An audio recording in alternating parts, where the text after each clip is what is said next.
स्वागत है आपका इस वीडियो में। मित्रों, आज हम आप सभी को बताएंगे कि एक साधु बाबा ने कैसे बुझाई विधवा स्त्री की प्यास। मित्रों, आज की कहानी बहुत ही रहस्यमय है, तो मित्रों आप सभी लोग इस वीडियो को शुरू से लेकर अंत तक जरूर देखना और वीडियो को लाइक करके हमारे संगीत उत्तर प्रदेश में एक बहुत ही सुंदर और स्वभावमान नगरी थी। उस नगर में एक विधवा स्त्री रहती थी और मित्रों उसी नगर के समीप एक रहस्यमय जंगल था। उस जंगल के बीचों बीच में एक बहुत ही सुंदर झील थी जहां पर जंगली जानवरों का वास था और उसी झील के किनारे एक छोटा सा आश्रम बना हुआ था जहां पर एक किशोर चंद्र नाम के साधु तपस्या किया करते थे। उनकी लंबी जटाएं उनके कंधों पर लहराती थी, उनकी स्थिर मुद्रा मृग छाला पर बैठी हुई थी और उनकी गहरी आंखों में अनंत शांति का वास था। उनकी भुजाएं परम योद्धा के समान थीं।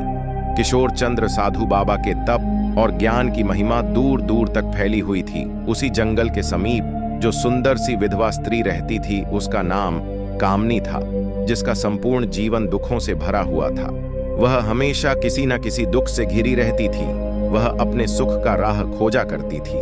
अगर वह काम करने के उद्देश्य से अपने नगर में रहने वाले नगरवासियों के पास जाती तो गांव के नगरवासी उस विधवा स्त्री को कोई भी काम नहीं देते थे, परंतु उस स्त्री को हवस का शिकार बना लेते थे और उसके साथ संबंध बनाते थे। और जब उन पुरुष की वासना शांत हो जाती तो उस विधवा स्त्री को कुछ स्वर्ण मुद्राएं देकर उसे अपने घर से विदा कर दिया करते थे।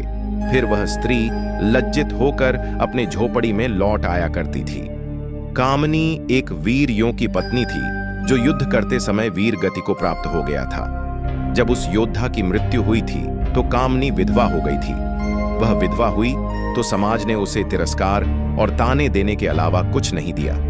फिर कामनी अपने मायके गई तो कुछ दिन रहने के बाद उसके मायके वालों ने भी उसे बोझ समझकर दरवाजे से धक्के मारकर निकाल दिया। उसने बहुत बार कोशिश की कि वह अपने पैरों पर जीवन जी सके, परंतु उसे हर बार यह एहसास दिलाया गया कि एक अकेली स्त्री के लिए समाज में कोई जगह नहीं होती। एक दिन वह थककर जंगल में चली आई। वह नहीं जानती थी कि उसका गंतव्य क्या है, लेकिन उसके भीतर एक अजीब सी शांति की तलाश थी। कई दिनों तक वह भटकती रही, भूख प्यास से बेहाल। अंततः एक दिन वह चलते चलते साधु बाबा किशोर चंद्र के आश्रम तक पहुंच गई। वहां पहुंचकर उसने देखा चारों ओर घना जंगल, ऊंचे ऊंचे वृक्ष, पंछियों की आवाजें और बीच में बना एक साधारण सा आश्रम। वहां कुछ शिष्यों का निवास भी था जो ध्यान और योग का अभ्यास कर रहे थे। जैसे ही उसने किशोर चंद्र को देखा, विधवा स्त्री के आंखों में आंसू छलक पड़े। किशोर चंद्र ने उसकी ओर देखा। उनकी दृष्टि में करुणा थी, लेकिन उनके चेहरे पर कोई भाव नहीं आया। कामनी उनके चरणों में गिर पड़ी और बोली, क्या स्त्री का जीवन अकेले दुख में ही बीतेगा? क्या प्रेम और साथ पाने का अधिकार केवल पुरुषों का है? जब साधु बाबा विधवा की यह बात सुनी तो वह बड़े दुखी हो गए। किशोर चंद्र ने गहरी सांस ली और मुस्कुराए और बोले, हे पुत्री, प्रेम कोई अपराध नहीं है, यह आत्मा का सुख है। लेकिन प्रेम में वासना नहीं, समर्पण होना चाहिए। आपने देखा है कि आज कल के स्त्री और पुरुष बहुत कम उम्र में प्रेम कर बैठते हैं और उसके बाद एक दूसरे के साथ शारीरिक संबंध बनाते हैं। उसे प्रेम नहीं, हवस कहते हैं। प्रेम वह होता है जहां पर संबंध बनने की कोई बात ही ना आए। कामिनी साधु बाबा की बातें बहुत ध्यान से सुन रही थी। बाबा किशोर चंद्र ने कामिनी को प्रेम शब्द को समझाया। कामिनी को पहली बार किसी ने प्रेम को इस दृष्टि से समझाया था। वह आश्रम में रुक गई। किशोर चंद्र ने उसे योग और ध्यान सिखाया। धीरे धीरे कामनी का हृदय हल्का होने लगा, लेकिन कुछ बदल भी रहा था। वह साधु की आंखों में प्रेम की एक अनोखी चमक देखने लगी थी। समय बीतता गया। कामनी ने महसूस किया कि वह किशोर चंद्र के प्रति आकर्षित हो रही थी, लेकिन यह आकर्षण केवल शरीर का नहीं था बल्कि आत्मा का था। जब वह साधु को ध्यान मग्न देखती तो उसे ऐसा लगता कि जैसे वह किसी अलग ही लोक में हो। एक दिन जब जंगल में तूफान आया, घनघोर वर्षा हो रही थी। दृश्य इतना डरावना था कि मानो आज के इस तूफान में सब कुछ नष्ट हो जाएगा। कामनी बाबा किशोर चंद्र के पास आई और पूछा, बाबा, अगर प्रेम पवित्र है तो क्या एक साधु भी प्रेम कर सकता है? किशोर चंद्र ने उसकी आंखों में देखा और कहा, यदि प्रेम आत्मा का मेल है तो वह किसी भी बंधन से परे होता है। लेकिन अगर यह केवल शरीर का आकर्षण है तो यह मोह है और मोह दुख लाता है। कामनी ने उनके चरणों में गिरकर कहा, मेरा प्रेम पवित्र है, मैं आपकी संगिनी बनना चाहती हूं। किशोर चंद्र ने उसकी आंखों में झांका। उनके भीतर भी एक हलचल थी, परंतु वह वर्षों से अपने हृदय को एक पत्थर बना चुके थे। लेकिन कामनी ने उसमें प्राण दिए थे। कुछ देर बाद किशोर चंद्र ने गंभीर स्वर में कहा, अगर यह प्रेम है तो इसे परीक्षा देनी होगी। हम 7 दिन तक मौन रहेंगे, कोई शब्द नहीं, कोई स्पर्श नहीं। अगर 7 दिन बाद भी तुम्हारा प्रेम बना रहा तो मैं इसे स्वीकार करूंगा। कामनी इस बात पर सहमत हो गई। पहला दिन बीता। दोनों ने एक दूसरे को देखा, लेकिन कोई शब्द नहीं कहा। कामनी का मन बेचैन था, लेकिन उसने धैर्य रखा। दूसरे दिन जब वह साधु के पास बैठी तो उसने उनकी आंखों में झांक कर देखा।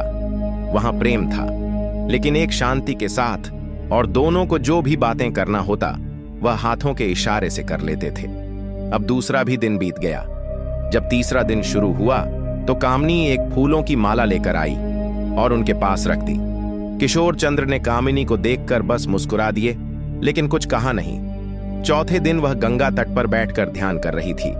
तभी अचानक एक सांप गंगा नदी से निकलकर कामनी के पास आ गया। वह डर गई, लेकिन किशोर चंद्र ने दूर से ही उसे शांत रहने का संकेत दिया।